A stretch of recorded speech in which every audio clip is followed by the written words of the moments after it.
Assalamualaikum, hai, salam sejahtera. Jumpa lagi untuk video kali ini. Bawah mata ni hitam aku rasa sebab terlebih tidur ataupun tak cukup tidur. Sebab ramai komplain. Dia kata aku drive sampai 24 jam lah.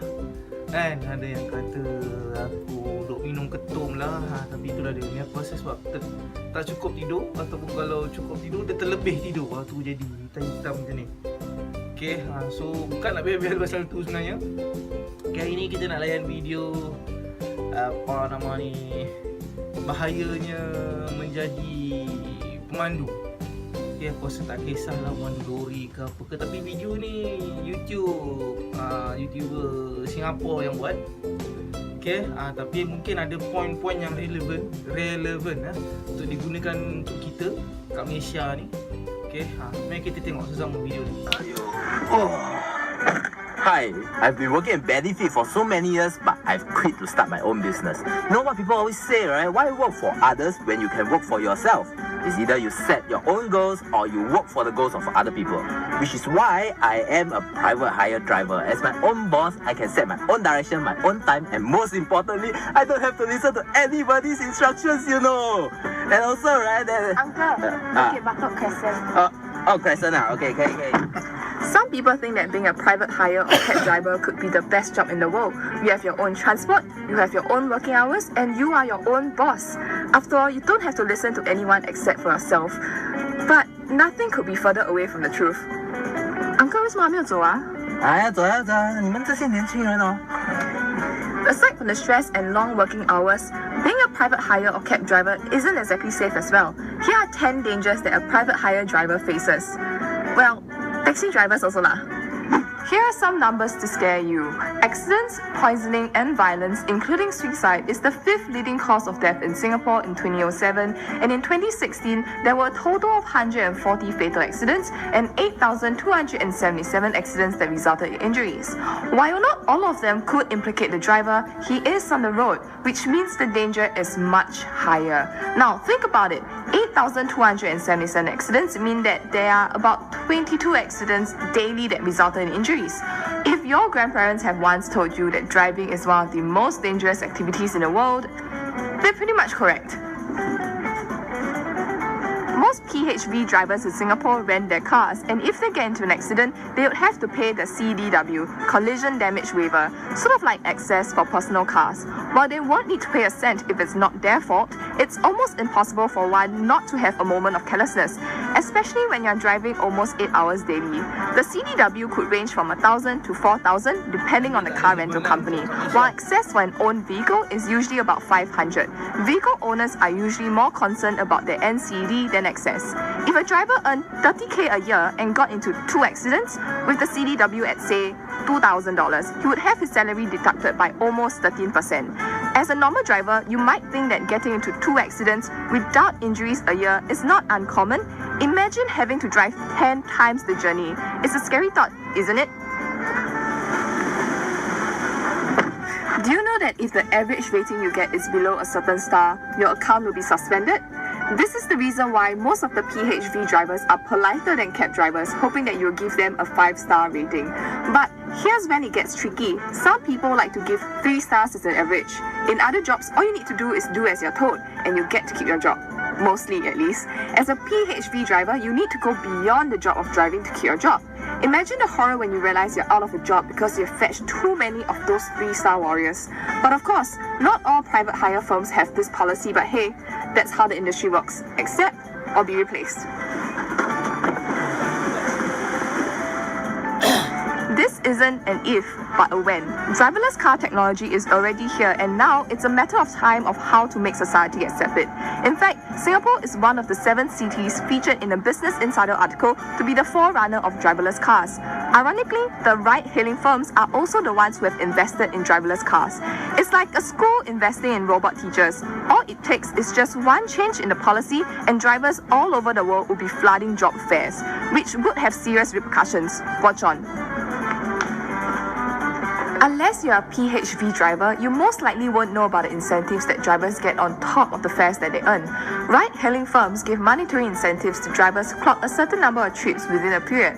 While they might not be higher than the overall rate, it's something that keeps the driver loyal. For example, clocking 40 trips in 5 days could mean an incentive of $260. The incentives, at least according to forums and certain drivers, have been allegedly decreasing. Whether it's due to the heightened competition or market forces, the real danger is the driver's helplessness. They can't do anything to increase the incentives. Even if they perform, the incentives remain the same amount. It's almost like getting a job that provided a salary that might drop. That itself is a scary thought, isn't it? One can simply switch to another company, but let's face it, if the incentive is dropping in one company, it's most likely going to be dropping in other companies as well. That's why there's something known as the market rate. Ask any boss what their greatest fear is, and one of it should be complacency. Here we ask our boss. Boss, we have a question. What? Why do you come into the office every day? Don't come in if you don't feel like it, right? Because your stupid idiots cannot get things done, what? You think I like coming here, man? I also want to sleep until 11 a.m. then makan McDonald's breakfast every day. Then boss, I think you should... Should what? Nothing. Ensuring that employees don't get complacent is one heck of a job. It will be much more difficult for a boss not to get complacent. And since a PHV driver is a boss, you can expect it to be an uphill task. The consequence of waking up late is just less earnings. They might just let their tiredness take over, and soon that tiredness becomes complacency, and paying the bills suddenly becomes a problem. The cycle then goes on and on. You can blame it on the driver's lack of self-discipline, but come on, if you're a salaried worker, would you mind waking up later every day without immediate consequences? In a typical job, being sick means you can call in sick, and other than facing colleagues who might just label you as the MC King, there isn't much of a serious consequence. If you're a PHV driver and you're sick for say 3 days, you'll still be paying hundreds of dollars for a car that you're not going to use. And not to mention those incomeless days. Yes, they might have traded the flexible hours for benefits, but MC has always been an entitlement. Now, they've lost that as well. Unless you're a PHV driver who bothers to contribute to your CPF, you'd be one of the many who don't believe in putting money into an account that you can only draw 20 years later. The danger here might not be immediate, but 10 or 20 years down the road, you might just regret your decision now. And we haven't even spoken about buying a new house. If you trail a red light twice, you will have effectively lost your license. While you can argue that you might not even survive for driving so recklessly, the reality of losing one's license is real. Just ask around and see if any of your friends have lost their license, or at least get some demerit points. Of course, the solution is always to drive safe, but seriously, who deliberately drives unsafely? Of course, being a private hire driver is an honest job and it can pay the bills. But here's the thing, if you're one or intend to be one, do remember these few points. 1. Be very disciplined. 2. Always learn new skills. 3. Save some money because CPF isn't going to do that for you. Now, all the best. Jadi apa pendapat korang? Okay, daripada 10 sebab tu rasanya satu sebab tu dia macam tak relevan. Sebab dia kata kebanyakan driver dekat Singapura sewa kereta kan, tapi dekat Malaysia terbalik lah. Mostly of the driver e-hailing ni terutamanya pakai kereta sendiri. So bahaya jugalah kan, kalau accident apa pun ni jugalah. Kalau kata yang sewa kereta orang tu apa yang kalau dekat sana tu apa CDW tu tak faham sangat. Macam kita kat Malaysia ni kalau accident kita orang pun pening juga nak bayarnya kan. Nak kita still kena bayar tapi tak ada CDW apa tak faham lah. Okay, okay, dia dah buat rumusan lah tadi kat ujung video tu. Okay, simpan duit, disiplin. Okay, disiplin ni orang kata yang ada certain point tu dia cakap betul juga. Okay, tak hari-hari pun boleh bangun awal. Okay, macam aku pun walaupun tiap hari kadang-kadang tu keluar lepas subuh, ada juga time tu keluar juga pukul 8, pukul 9 sebab terlajak tidur, penat, badan penat kan. Walaupun kita duduk dalam kereta, duduk je drive, tapi badan penat tu, serius. Tu mata je macam ni lah. Serius penat. Kerja drive ni bukan untuk semua orang lah benda ni buat. Tapi tu lah, untuk semua orang diam tak diam, ni tahun ni masuk tahun keempat dah buat e-hailing kan. Okay, tadi apa tadi kita cakap? Simpan duit, disiplin, jaga kesihatan. Lepas tu macam Singapore CPF lah, macam kita boleh carum pekeso sendiri kan.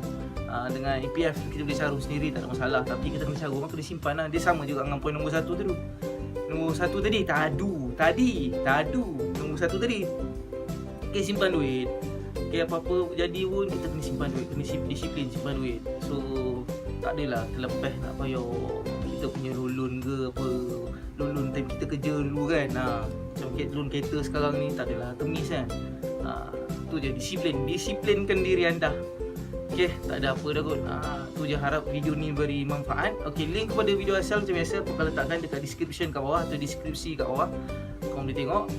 Okay, tu saja. Sekian saja daripada saya, Afdaluddin Zainuddin. Jumpa untuk video akan datang. Assalamualaikum warahmatullahi taala wabarakatuh dan salam sejahtera.